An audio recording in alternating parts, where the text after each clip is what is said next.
abusian for a kemaka kwa yesa yamanga ne muhan ni sa de cha de sanyina na nsam dodo na ena eba mbonten so enda me ne wo kasa ya de ansem bia ba beto mbonten so e de fa brantie bi ono akasa etu nanum tuo e ka ne nsam se e ya de ono akasa ne madam bi ono ne kokotena ye madam no wasum madam ni ye ache pa na abra osum madam na ya de otumu se madam ni tumi ye nyama bi a che se hu ye na adwene amba so ama na ndwemboni amfa ne ama ne madam no de biara da because no omo etiye upon so be ye nyama ye hu ni nyina no omo tiye na brantie sinti oderade asese ende no otiase na ne nyina ne se ya de na ne madam ye on ne tia osum no weyi na komam na de mu nyina ode sum madam ni na ya de madam no ede ano abranten kwa akwaji eye sikedro na abranten mo ne bot ebeto monte so say na abranten training sem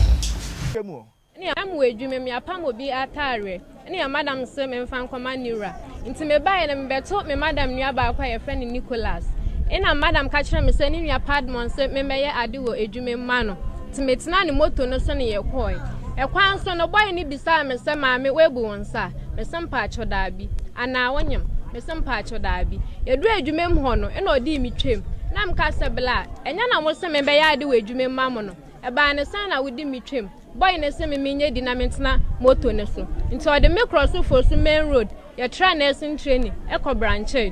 ni edu ya park pepepe na me hu ya madam nuafo boys 5 ni omudi ni din be frame wedwuma mu so ono so count munya hu sa ya park moto no eno munyina soli no mukogu dem nti yedu ho na me bisa bra ne se bra ni ko mu new site ni ana o ka kire me se me mfa mani nhwa de e ma me mfa ma no nka nti me right inside do eno mo se mentina se hwa na mo lock dan no ena ba akwa ye friend me yina no se me ma soli a me ko edie so aka so bi nhyan koma ye bompa ye konya me ni bompa ya ansa na nkom hye na aba na nkom hye ni menim we die mi hu bi da e hwa na de ade bi beto me so se me mfa mbo mi tiri su duku nti na me ni omu me ne sofo ne eyiyi nsama no e hwa na me madam nuafo ne ka kire me se me mi ni mo mo an nti omo start se omo shout me nti e hwa na me fa ade na me di bo mi tiri su duku me kwa no ma so kende me enu esi hwa ede sofo ni bie bible me de to kende ne nim no se me nkogina so ode kojan red ebo mi mutente mankan ne gu mi uniform ne ho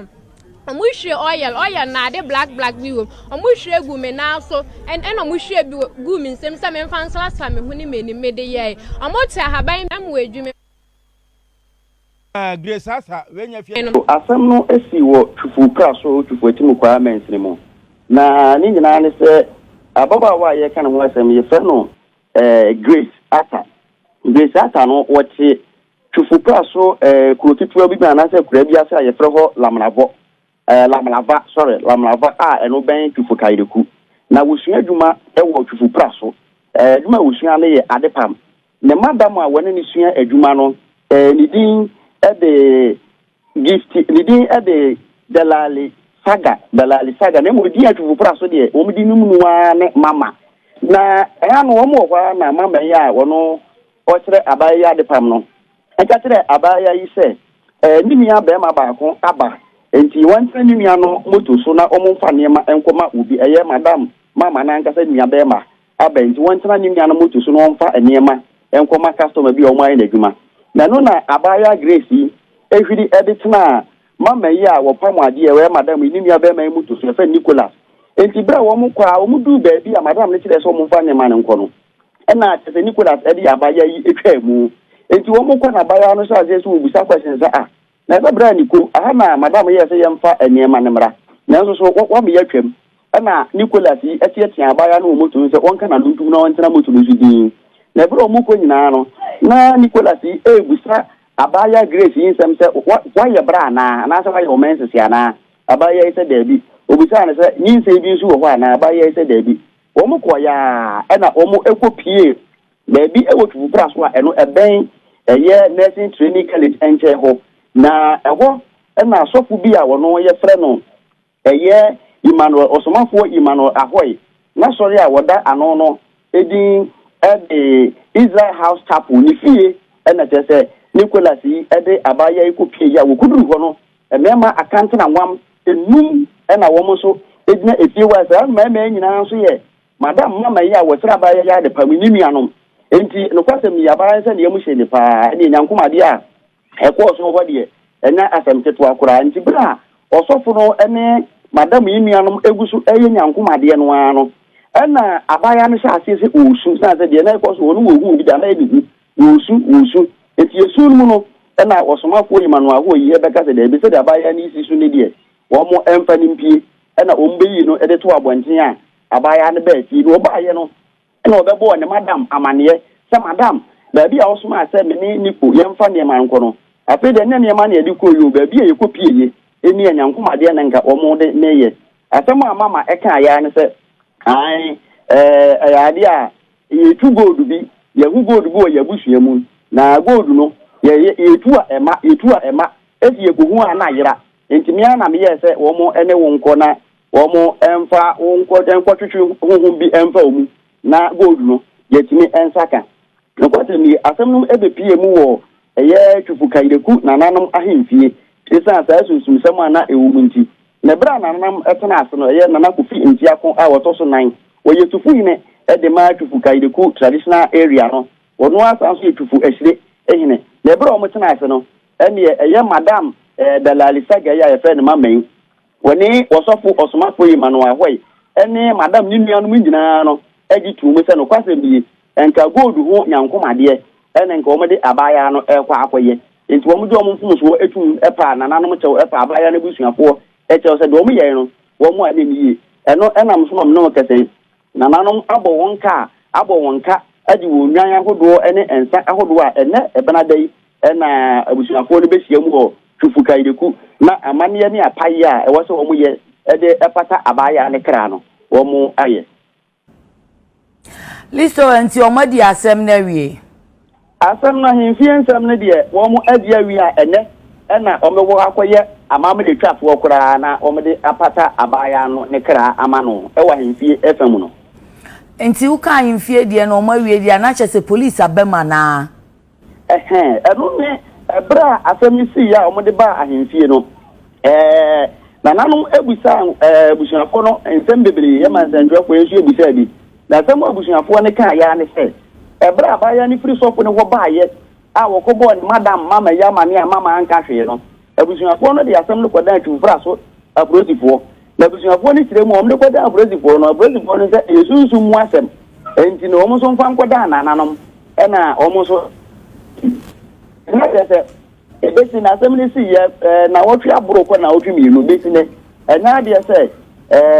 saa osofo osomafo imanu ahoyi ene mama ya wosoma na apprentice ene enipa bia suspect bia nya de se ya che no ni nyina ne se busuafo ni kire mu omokobo approach for to price approach for amane no approach for no so kan se yesunsu mu atem to mu fa nkoda nananum ewa hinfi yeah fellow Ghanaians your flame first anam the doubting Thomas me wo eni jesem sunko bi edebrewo de obi apene daachi bia no eno ho adwuma ena oye se opese wo YouTube daachi anase wo social media handles no daachi eye perfect dia then eye baby back Ozitech oho ena betumi aboawo ama wetumi advance na me catch you say Ozitech ombebuawo ama wo social media handles ni na akoso they will boost it for you eye Facebook ombebusto ama Twitter ombebusto ama TikTok ombebusto ama Instagram ombebusto ama na de wo mu kura ne say wo YouTube no hwe eba no subscribers ombebusto ama eba no followers ombebusto ama eba no watch hours and also boost ama yes a drop baby I wanna know na so obi san subscriber a sign add up we na opede kaya moto na ze dey na me catch us omo so making money ewo social media handles no say for YouTube also bia social media handles na dey me say Ozitech and the bebwa ama will making money Emma won yambo every month bia you make money I bet me a sustain you abrabonum ombema wenya from 0 viewers to a million we now pede kaya moto mbium se wo pe Ozitech echira kwan a enye rira kwan kra ma me fa number no ntubia se de be abetuna from na wo pese wo kosua anase wo pese wo boost to social media handles na oni omo bedidwa 0598 697619. Me repeat number the amount 0598697619. Ozitech na or say you make money every month. Abrante yi se mo a o cheme wo ankasa wo hu what wo wasum